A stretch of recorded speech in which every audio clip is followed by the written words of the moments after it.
Let me tell you a story, and it's a wild one. It's not just a story about land.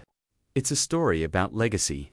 It's about the quiet strength passed down through generations of dirt, sweat, and an unbreakable bond with a piece of the earth. It's about a power-drunk HOA president who crowned herself queen of a kingdom she didn't own. A woman who mistook my silence for simplicity and my solitude for weakness. And most importantly, it's about the beautiful, simple, and utterly undeniable power of gravity and foresight. This story is a testament to the fact that true power isn't always loud. Sometimes, the quietest man in the room isn't just listening. He's holding the one key that can change everything. The dam's warning sirens shrieked across the valley that day, a sound no one had heard for 50 years. It was a ghost from an industrial past, a mechanical scream echoing off the granite hillsides, waking everyone from their arrogant slumber. Down below, nestled on the shores of my lake, sat 247 brand new, illegally built vacation cabins, gleaming under the afternoon sun like a row of cheap, plastic toys left in a bathtub. Through the heavy German optics of my grandfather's binoculars, the ones he'd used to survey the very land now under siege, I watched the chaos erupt in hiding. I saw the HOA president, Karen Lesane, woman who'd just threatened to have me arrested for trespassing on my own land, screaming into her phone. Her face, usually a mask of smug, Botoxed superiority, was a contorted, blotchy mess of pure, impotent rage. It was a beautiful, terrible, and deeply satisfying sight. She, and the slick developer she was in bed with, thought they had all the power. They were backed by a sheaf of fraudulent papers, a corrupt county official bought for a song, and an ocean of bottomless, breathtaking arrogance. They saw a quiet valley, and assumed it was empty. They saw an old dam, and thought it was a useless relic. They were wrong on every count. They forgot to ask the one question that truly mattered in a place like this, a question that predates any deed or permit: who controls the water? Spoiler alert, I do. And they were about to find out that water, like justice, always finds its own level. This was never just about a parcel of land. It was about a sacred principle. It was about a solemn promise I made to my grandfather on this very ground. A promise to be a steward, not just an owner. To protect this place from the very kind of people now trying to conquer it. He was a visionary who told me that humanity falls into two camps: those who see beauty and want to preserve it, and those who see it and want to possess it, consume it, and sell it off piece by piece until nothing of the original remains. The developers saw a pristine, untouched lake and their eyes glazed over with dollar signs. They envisioned a marketing brochure, a lakeside living paradise they could sell to the highest bidder, leaving a trail of debt and environmental destruction in their wake. They saw a quiet man who kept to himself, who drove a 20-year-old truck and valued a simple, uncluttered life, and they saw a pushover, a backwoods relic they could icily steamroll with a bit of legal-sounding jargon and brute-force bureaucracy. They looked at my calloused hands and worn-out work boots, and saw a man they could cheat. A man who wouldn't have the resources or the will to fight back. It was the most profound, catastrophic miscalculation of their lives. They measured my worth in dollars and cents, and it was a fatal error. They started a war over a piece of paper, a forged and fraudulent permit they thought gave them the right to march in and conquer my world. They believed their flimsy document, born of lies and bribery, was the ultimate weapon. They just never bothered to read the other piece of paper, the one my grandfather left me, bound in worn leather and sealed with a blood oath promise. Their paper was a lie. Mine was the truth, written in unbreakable legal code and reinforced with concrete and steel, and the truth was about to wash them all away. Think about where you're watching this from right now. Are you in a cubicle, a high-rise apartment, your own home? Have you ever felt that knot in your stomach, that sense of powerlessness against a person, a corporation, or a faceless system that just decided the rules didn't apply to them? Have you ever had to deal with someone who believed their desires, their aesthetics, their sheer will, outweighed your fundamental rights? Let me know in the comments. Because you're about to watch these entitled HOA tyrants and their greedy partners get a very public, very wet, and very expensive lesson in consequences. This isn't just a story about revenge. It's a story about restoration. It's for anyone who's ever been underestimated, pushed around, or told to just back down because fighting is too hard. And if you've ever had a run-in with a power-hungry board that thinks their little community bylaws are the law of the land, you're going to want to see how this plays out. They thought they were building a paradise, but they built it on a floodplain of their own making, on a foundation of lies and arrogance. Stick around, because the dam is about to break, in every sense of the word. To understand the magnitude of what happened, you have to understand the valley itself. It's not a piece of property. It's a living, breathing member of my family. My family has owned this land for over a century, not through the ritzy, new money kind of ownership you see in glossy magazines, but through the hard scrabble, dirt hunter, generational kind where every fence post was dug by hand and every acre is soaked in memory and meaning. It's 3,000 acres of rolling Missouri hills, a rugged tapestry of dense oak and hickory forest, crisscrossed by clear, cold creeks and ancient game trails, and at its heart lies the soul of the place, a deep, cold, spring-fed lake. My great-grandfather, a man who had lost everything else in the dust and despair of the Depression, bought it for next to nothing. He didn't buy it as an investment. He bought it as a sanctuary, a place where a family could be rooted to something real and enduring. But it was my grandfather, a brilliant and wonderfully eccentric civil engineer, who truly devoted his life to it. He was a man who could calculate the stress tolerances of concrete in his head, but found his true peace in the silent company of trees. He wasn't a developer. He was a conservationist long before it became a trendy term. He saw the valley as a perfect, self-contained ecosystem, a delicate balance that needed vigilant protection, not exploitation. In the 1950s, using his own patented designs for reinforced concrete and his life's savings from a career spent building bridges and infrastructure for others, he built the dam. He called it, with a quiet smile, his final, greatest project. It wasn't built to generate power or to create some recreational water sports paradise. It was a massive, deliberate, ecological project, a way to control the very lifeblood of the valley.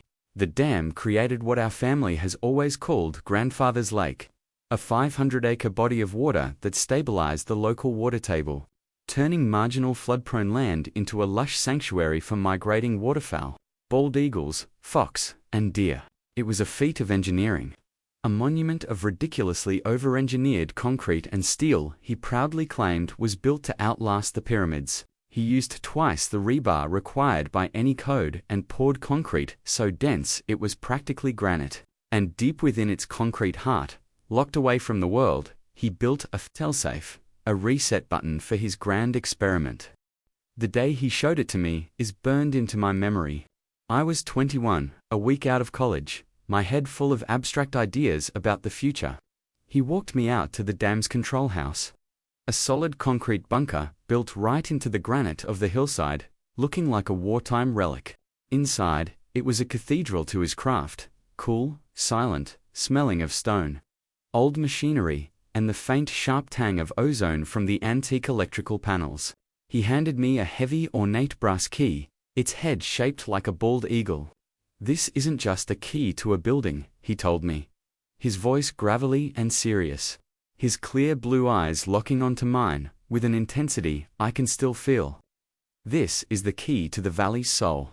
It's the key to the reset button. Remember, boy, real power isn't about owning things. It's about being responsible for them. Don't you ever forget that." Then he showed me the document. It wasn't a simple deed. It was a thick, heavy leather-bound portfolio containing the certificate of operation and riparian deed, and attached to it was his life's work, the Ecological Covenant. This covenant was his legal masterpiece, an ironclad fortress he'd spent a decade and a small fortune drafting with the best water rights lawyers in the country. It was filed with the state and triple recorded with the county. The language was dense, technical, and utterly unforgiving. A labyrinth of legal clauses and engineering specifications designed to be impenetrable to the uninitiated, but its core principle was brutally simple. The owner of the dam kneels, not just a landowner, but a designated steward. The covenant granted me unparalleled authority over the lake and its outflow, authority that explicitly superseded standard property rights. But this power came with a profound and heavy responsibility.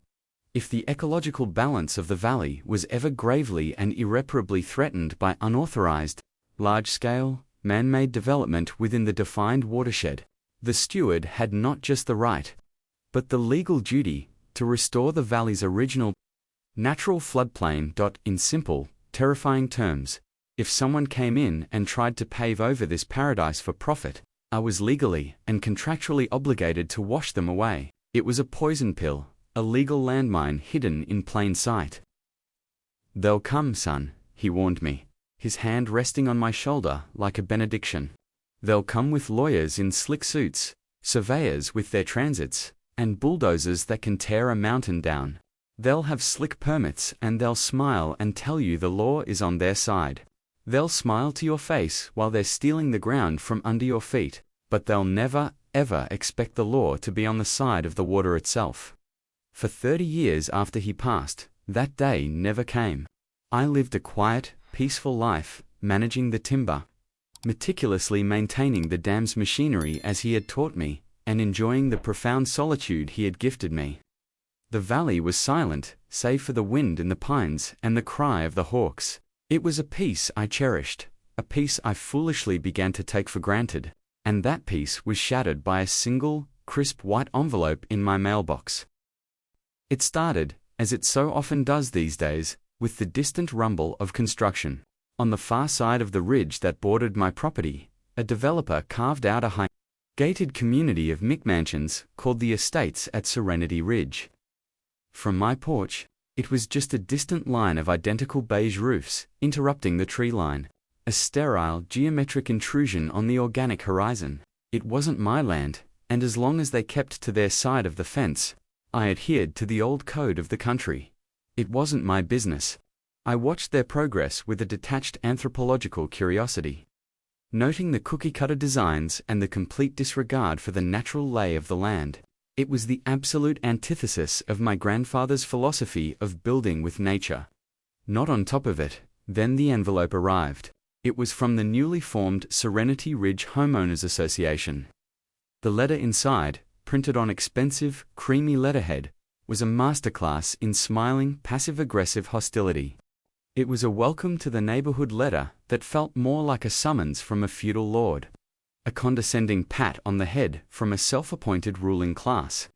It cheerfully informed me of their covenants, conditions, and restrictions, a hilariously detailed list of rules governing everything from approved mailbox colors, beige, taupe, or forest green, to the maximum allowable height of lawn grass, 3 inches, precisely and strict, calendar-driven timelines for putting up and taking down holiday decorations. I remember actually chucking it onto the kitchen table, laughing at the sheer absurdity of it all, wondering who on earth had the time, or the tyrannical inclination to police their neighbor's grass length.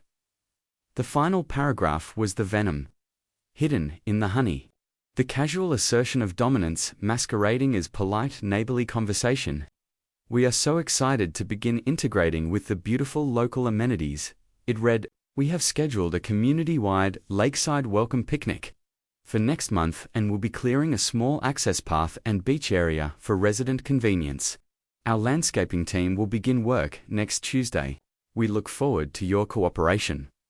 Did you catch that? They weren't asking. They were informing me.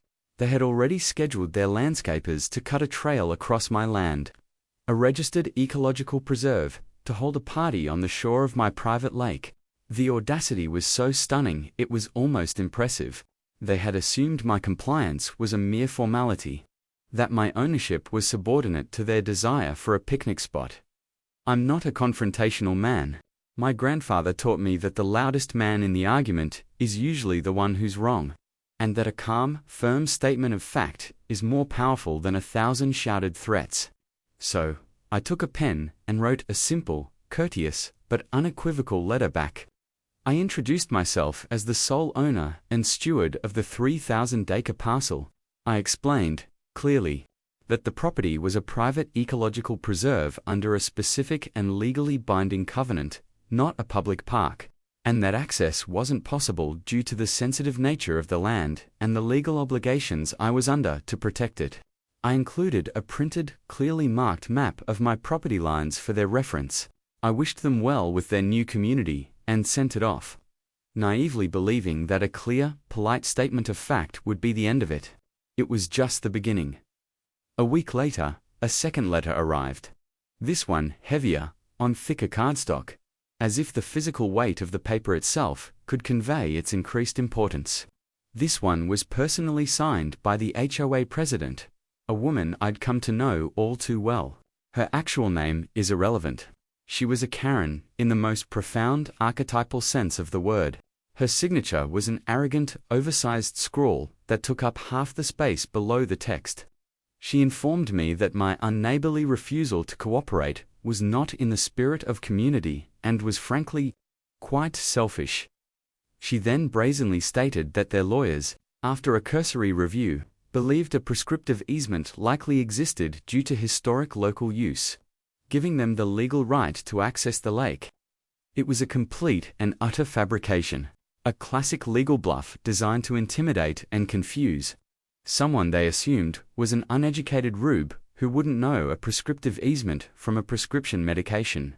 She finished by saying they would be proceeding with their community path, and that any interference on my part would be dealt with by the proper authorities. This was no longer a misunderstanding. This was a declaration of war.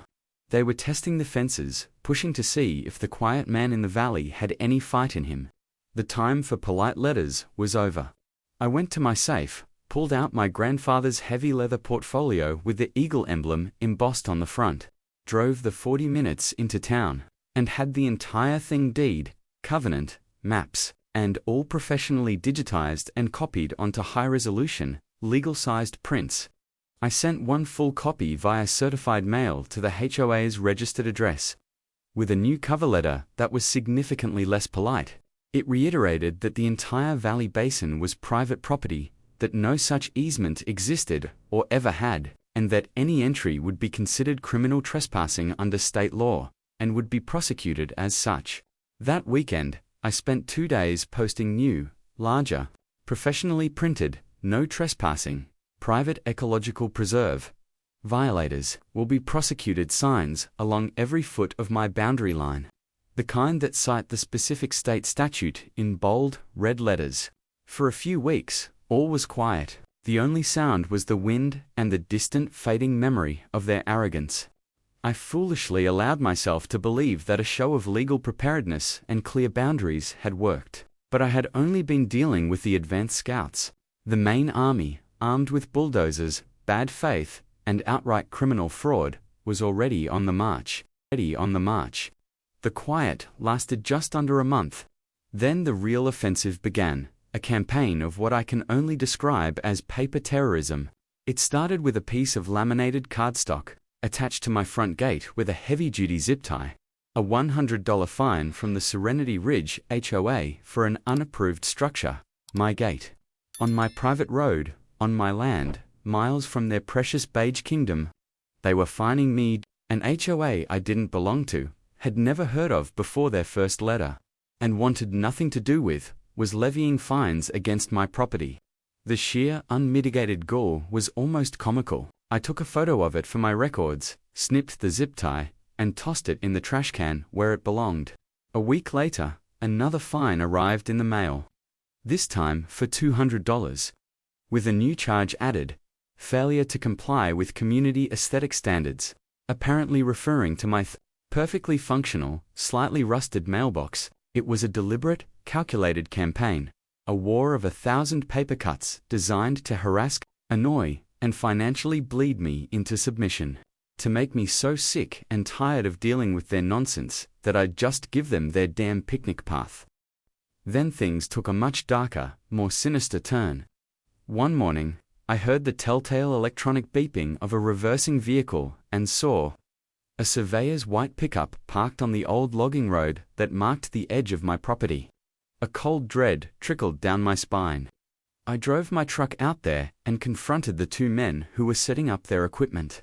They were evasive, shuffling their feet and refusing to make eye contact. just mumbling that they were hired to plat out some lots, and were told all the permits were in order. They kept pointing to their clipboards as if the paperwork were a holy text that absolved them of all critical thought. And that's when I saw it. The garish, glossy sign they'd just hammered into the ground at the entrance to the road, coming soon. The cabins at Serenity Lake, an exclusive lakeside vacation community by Serenity Developments. My blood didn't just run cold, it froze solid in my veins. This wasn't about a picnic path anymore. This wasn't about mailbox aesthetics. They were planning to build on and sell my lake. They weren't just trespassing. They were attempting to steal my land in broad daylight, using a surveyor's transit and a fraudulent sign as their weapons. I didn't wait. I immediately drove the 40 minutes to the county planning and zoning office. A knot of cold, hard dread tightening in my stomach. I approached the counter, gave the clerk my name and parcel number, and asked, my voice tighter than I wanted it to be, if any permits or applications had been filed against my land. Oh yes, she said, tapping at her keyboard with a bored expression that suggested this was all just routine bureaucracy. Looks like a big one. Permit for 247 vacation cabins, approved and filed 3 weeks ago. I felt the air leave my lungs as if I'd been punched. Approved. On what grounds? That's my land. I'm the owner of record. I was never notified. I never signed anything. I never agreed to anything. She clicked a few more times, her brow furrowing slightly, annoyed that I was complicating her otherwise quiet day. Well, it says here the application was submitted by the Serenity Lake Development Corporation. On behalf of the Serenity Ridge HOA, they submitted a land use agreement that appears to be signed by the property owner. She printed a copy for me. And there, at the bottom of a poorly drafted, grammatically messy legal document, in a scrawled, completely unfamiliar hand, was my forged signature, sitting above my neatly printed name. It was accompanied by a notary stamp and signature from a notary public in a city I hadn't visited for over a decade. It was blatant, brazen, criminal fraud. But to an overworked county clerk with a mountain of paperwork and no reason to be suspicious, it looked official enough to pass a cursory rubber stamp inspection. They had created a completely fictitious legal reality. A house of cards built on a foundation of lies. And they had convinced the system to legitimize it.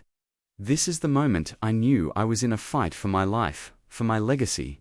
I hired Ben Carter, the meanest, sharpest, and most expensive property law specialist in the state.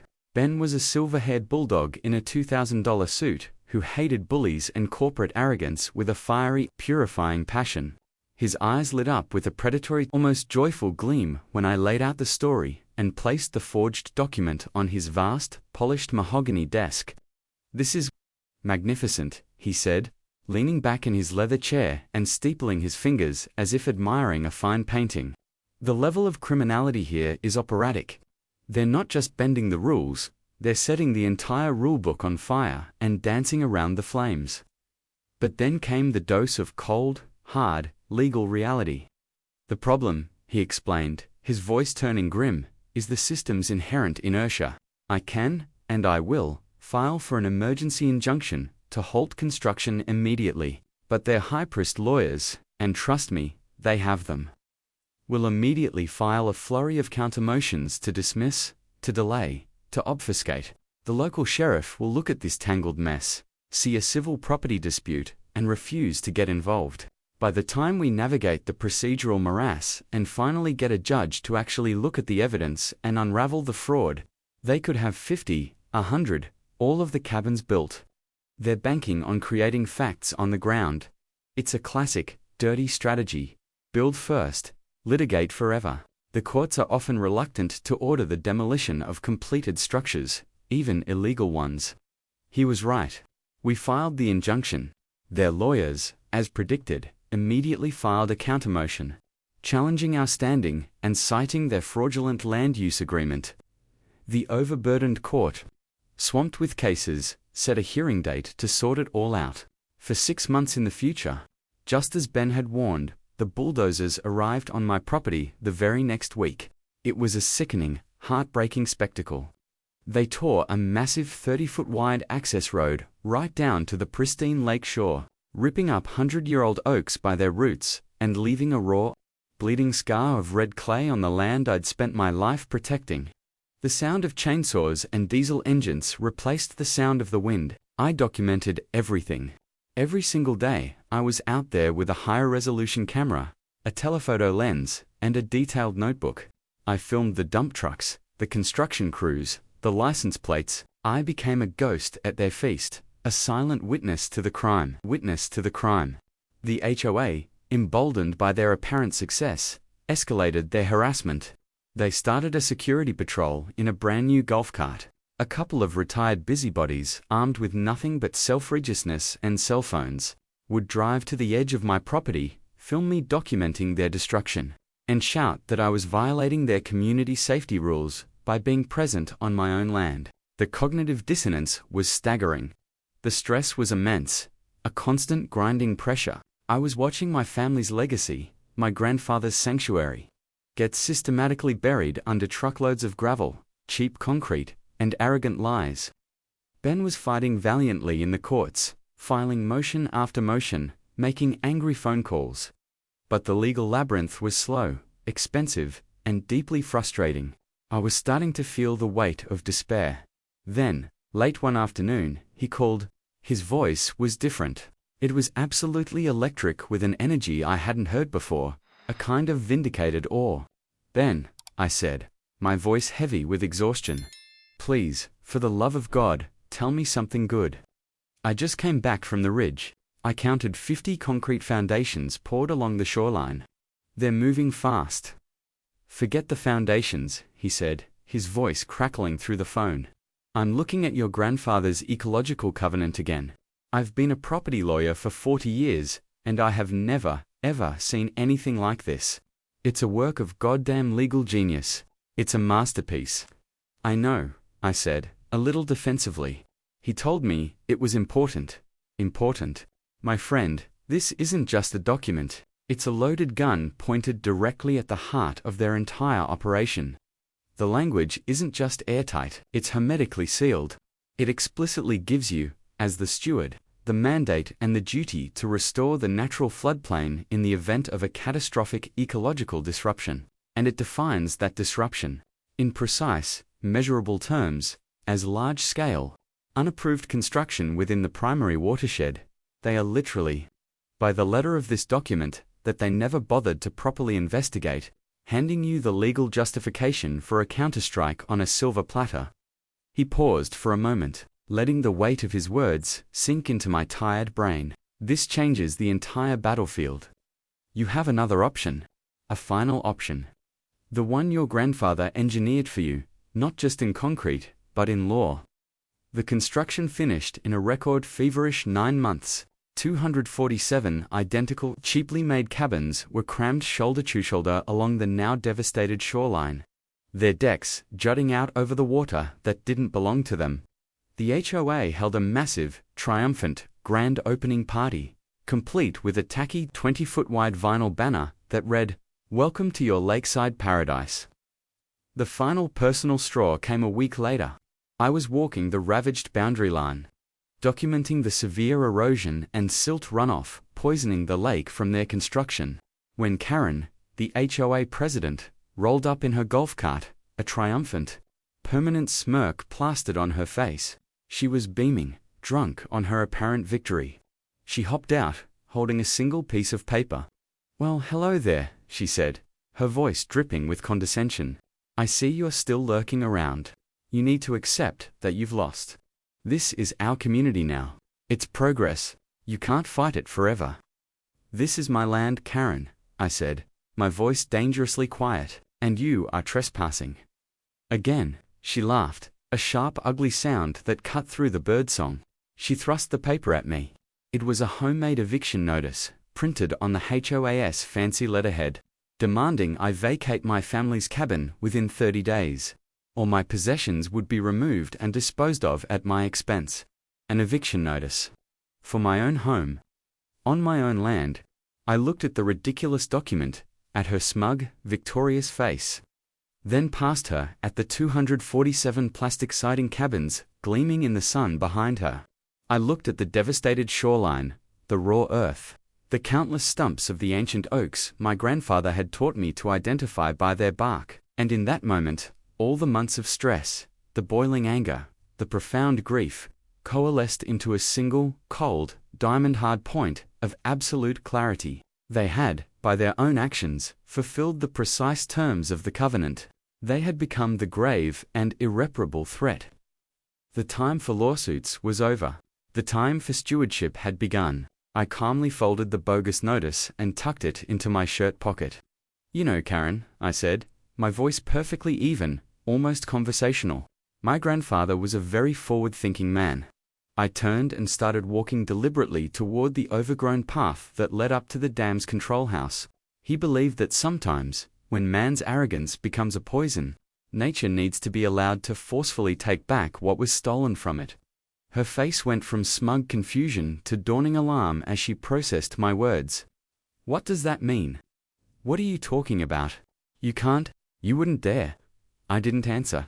I didn't look back. I just kept walking. I could hear her screaming my name behind me, then screaming into her phone. But the sound was already beginning to fade, swallowed by the rustling leaves. I had a duty to perform. A promise to keep. A reset button to push. A reset button to push. The heavy steel-reinforced door to the control house groaned open with the turn of the old brass key.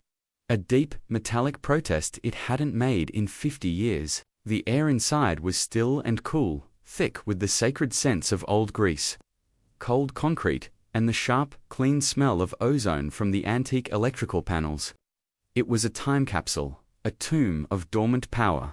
The control panel was a beautiful anachronism, a vast wall of heavy bakelite switches, polished brass levers, and oversized analog gauges with gently trembling needles, all of it built to work through an apocalypse, powered by its own independent, diesel-powered generator.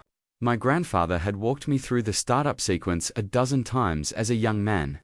A ritual of immense gravity and solemnity. The muscle memory was still there, etched into my mind like scripture. In the profound silence of that bunker, I felt his presence more strongly than I had in decades. A calm, approving hand on my shoulder. First, the warning system, as the covenant explicitly required. I reached up and flipped a large, red, caged switch, labeled Civil Defense Siren. For a second, nothing happened. Then, a low electrical hum started deep within the dam's concrete heart, vibrating up through the soles of my boots. A moment later, the 4 massive sirens mounted on the concrete crest of the dam wailed to life. It was a piercing, 2-tone shriek, a sound of imminent danger from a forgotten era, designed to carry for 10 miles. It was a cry of pure mechanical power that shredded the valley's false peace and announced that the bill had come due. I glanced at my watch.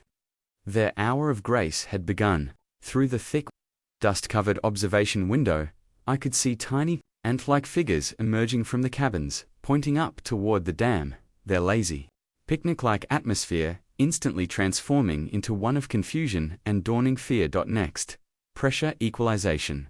This was the most delicate, technical part of the operation. I spun a large, cold Castian wheel, slowly opening the massive bypass valves that would prevent a catastrophic pressure shock from destroying the half-century-old system.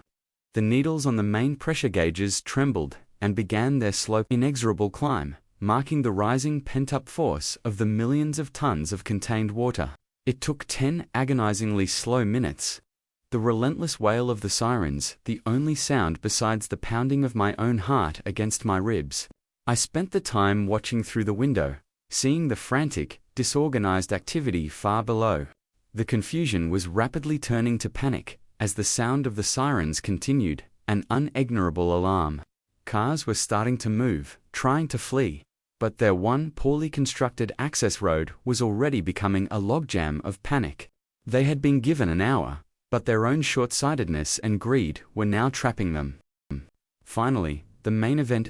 Below the bank of gauges were 3 massive yellow-painted levers, each as tall as my chest, and requiring 100 pounds of force to move. They were purely mechanical, direct linkages to the massive sluice gates, no fragile electronics to fail, no software to glitch. They were labeled in stark, black lettering, Sluicegate 1, Sluicegate 2, and Sluicegate 3. I took a deep, steadying breath, braced my feet against the concrete wall, and put my entire weight into the first lever. It resisted for a moment, groaning against decades of inertia, then gave way and settled into its new slot with a deep, resonant thud that I felt through the floor.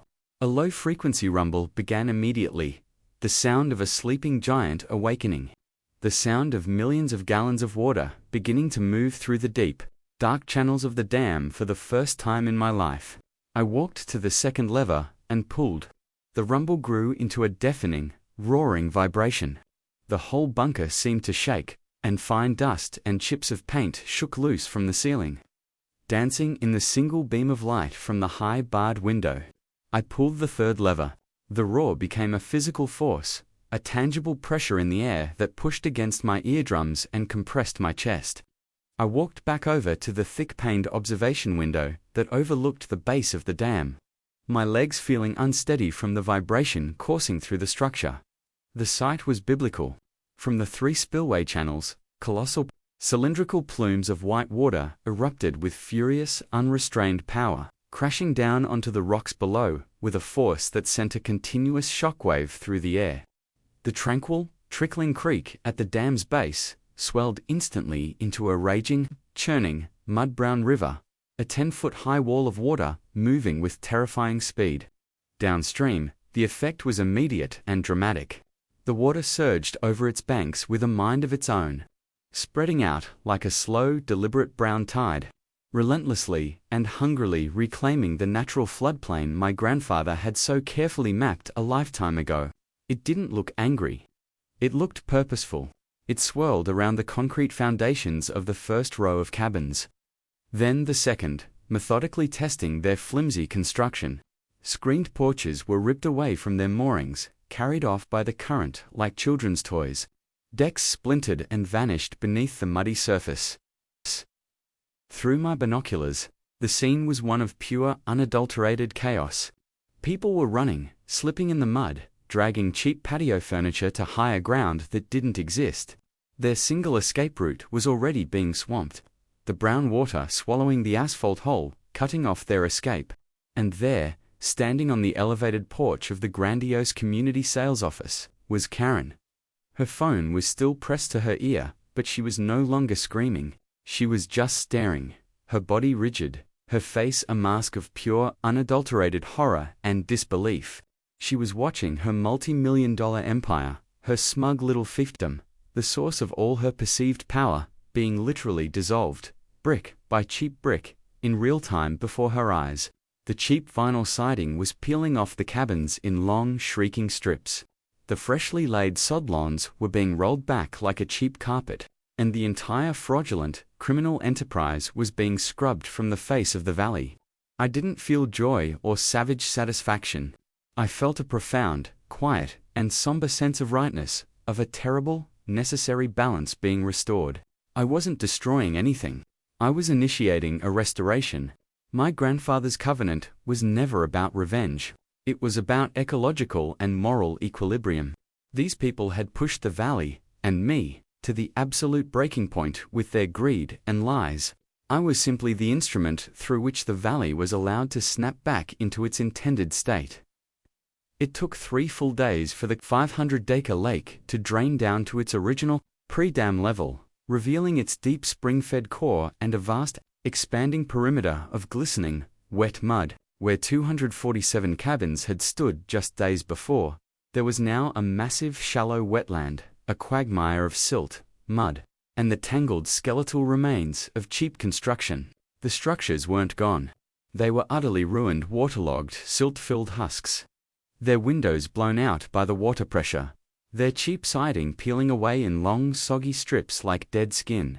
The estates at Serenity Lake was now the Serenity Swamp, a stinking, oozing monument to greed and criminal overreach, slowly and surely being reclaimed by the very earth they had tried to steal.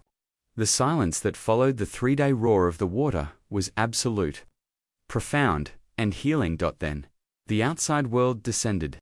News helicopters from 3 states, buzzed overhead like agitated dragonflies, their cameras capturing the surreal, post-apocalyptic landscape of destruction for the nightly news. The sheriff's department arrived in a convoy of SUVs, their vehicles struggling and sliding through the deep mud that had once been a road, followed by stern-faced state investigators from the Department of Environmental Quality and the Attorney General's office. But this time, for the first time in over a year, they weren't there for me. Their attention was immediately and completely captured by the unbelievable scene of corporate carnage and the mountain of physical and documentary evidence it represented. I met them at the dam with my lawyer, Ben, who was practically vibrating with vindicated energy, a triumphant, "I told you so" smile playing on his lips. I calmly handed the lead state investigator a thick, meticulously organized, waterproof binder. It was the complete case file. It contained everything: my original deed, the state-recorded Ecological Covenant, the fraudulent land use agreement with my forged signature highlighted in yellow, every single bogus fine they had sent me, the notarized affidavit from the out-of-state notary who confirmed her stamp and signature had been blatantly forged, and hundreds of time-stamped, high-resolution photos and hours of video evidence of the entire illegal construction process. From the first ancient oak being felled to the last piece of cheap trim being nailed on, I had documented their entire crime. From the first paper cut to the final, fraudulent cabin. With the patience of a historian chronicling a doomed civilization, the focus of the entire multi-agency investigation shifted instantly and irrevocably. Ben Carter, the master strategist, expertly framed the narrative before anyone could even form a question.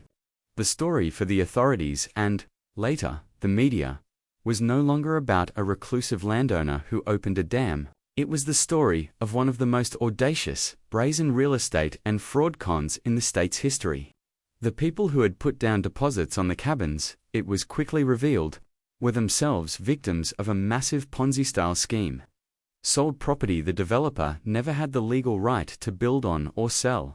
The state attorney general's office, smelling blood in the water, launched a full-scale criminal investigation. Faced with this overwhelming, irrefutable evidence of systematic fraud, forgery, and conspiracy, and the threat of decades in prison, the corrupt county official who had rubber-stamped the permit folded like a cheap suit and confessed within 48 hours. He sang like a canary, implicating the entire HOA board, the developer, and their network of complicit lawyers in a wide-ranging conspiracy that involved bribery, document forgery, wire fraud, and racketeering. The downfall of the Serenity Ridge HOA and its partners was total, complete, and publicly humiliating, drowning in a tsunami of civil lawsuits from the furious, duped cabin owners, and facing a slew of criminal charges for fraud, forgery, and racketeering. The HOA declared bankruptcy and was forcibly dissolved by the state. Karen and 3 other board members, along with the slick developer, lost everything: their homes, their cars, their reputations. Their assets were seized and sold off in a desperate attempt to pay a tiny fraction of the millions in damages they had caused. The last I heard, she was facing a dozen felony counts. Her marriage had ended, and her own McMansion in the estates at Serenity Ridge was in foreclosure. Her own little paradise lost. As for me, I faced no criminal or civil charges. A state judge, after spending 2 days poring over the dense language of my grandfather's covenant, officially commended me in his written ruling for my unflinching adherence to a solemn and legally binding duty as property steward. My actions were deemed not only legally justified, but contractually obligated by the deed itself. Ben Carter called it the most beautiful, preordained legal checkmate he had ever witnessed in his 4-decade career. Today, 5 years later, the valley is more beautiful and vibrant than I have ever known it. The ruined, skeletal cabins were eventually declared a hazard and removed by the state. The cleanup funded by the assets seized from the developers. The area where they stood so arrogantly has fully reverted to a natural, thriving wetland, now teeming with great blue herons, industrious beavers, turtles, and deer who come to drink from the clean spring-fed pools. The lake is smaller, quieter, but it is the lake that nature, and my grandfather, always intended it to be. The ecosystem has recovered with a powerful resilience, healthier and more balanced than I've ever seen it. The scar on the land has healed, covered in green. The valley is whole again, its silence once more filled with the honest sounds of the wind and the water. They tried to steal my grandfather's legacy for a quick buck, fueled by bottomless arrogance and a belief that the rules were for other people. But in the end, he had the final say, from beyond the grave. He knew that the best way to fight greed is not with equal greed, but with superior foresight and ironclad legal planning. He built a dam of concrete to hold back water, but he wrote a covenant of words to unleash a flood of pure, unassailable, and devastating justice. The fight for what's right is never easy. It can be exhausting, isolating, and at times, feel utterly hopeless. You question yourself, you lose sleep, you bear a weight that others can't see. But as this quiet, restored valley around me proves, it's always worth it in the end. Sometimes, you can't just play by the rules when the other side is burning the rulebook. Sometimes, you have to be willing to become the force of nature that the situation demands. If you enjoyed watching this greedy HOA and their corrupt partners get washed away by the tide of their own arrogance, make sure to hit that subscribe button and ring the notification bell. The world is full of bullies, large and small, but it's also full of quiet, determined people who find the courage to stand up to them. Those are the stories I want to find and tell, and I have to ask. Let me know in the comments down below. What's the craziest, most infuriating HOA story you've ever heard or experienced yourself? I know there are some wild ones out there, tales of petty tyrants, baffling fines, and neighborhood battles that seem too strange to be true. Your story might just be the validation someone else needs to hear to stand their ground. Remember the lesson my grandfather taught me, a lesson written in water and law. They can only take what you're willing to give up. Fight for what's yours. Thanks for watching.